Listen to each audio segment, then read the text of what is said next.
ధర్మరాజు, భీముడు, అర్జునుడు, నకులుడు, సహదేవుడు అనే 5 సోదరులు.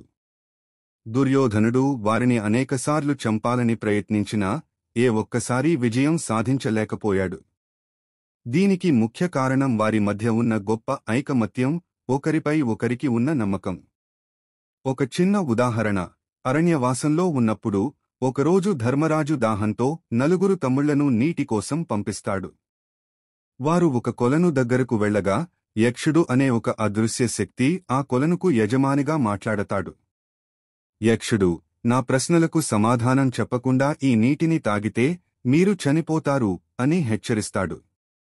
తరువాత వచ్చిన భీముడు, అర్జునుడు, నకులుడు, సహదేవుడు దాహం ఆపుకోలేక యక్షుడి మాట వినకుండా నీరు తాగి మరణిస్తారు. చివరికి ధర్మరాజు అక్కడికి వచ్చి చనిపోయి ఉన్న తన తమ్ముళ్లను చూసి దుఃఖిస్తాడు. అప్పుడు యక్షుడు కనిపించి, నువ్వు తెలివైనవాడివి. నీ ప్రశ్నలకు సమాధానం చెబితే నీ తమ్ముళ్లలో ఒక్కరిని మాత్రమే బతికించగలను అని అంటాడు.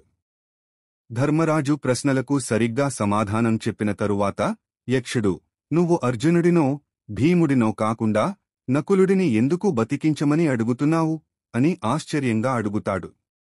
దానికి ధర్మరాజు ఇచ్చిన సమాధానమే వారి సోదర బంధానికి బలం. మా నాన్నకు 2 భార్యలు, కుంతి, మాద్రి. కుంతికి నేను, ధర్మరాజు, అర్జునుడు, భీముడు ఉన్నాము. మాద్రికి నకులుడు, సహదేవుడు ఉన్నారు. కుంతి కొడుకుగా నేను బ్రతికే ఉన్నాను. నా తమ్ముళ్లలో మాద్రి తరపున కూడా ఒక కొడుకు బ్రతికి ఉండాలి అనేదే నా ధర్మం, న్యాయం. ప్రేరణాత్మక సందేశం, మోటివేషన్. ఒకరికోసం ఒకరు అన్నట్లుగా జీవించారు పాండవులు. వారి మధ్య వ్యక్తిగత భేదాలు ఉన్నా సమయం వచ్చినప్పుడు కుటుంబం మరియు ధర్మమే వారికి ముఖ్యమయ్యింది. వారి బలం వారి ఐకమత్యమే. మన జీవితంలో కూడా మన లక్ష్యాలు సాధించాలన్నా, కష్టాలను ఎదుర్కోవాలన్నా కుటుంబ బంధం, ఐకమత్యం చాలా ముఖ్యం. అందరూ ఒక్కటిగా ఉంటే ఏ శక్తైనా మనల్ని ఓడించలేదు.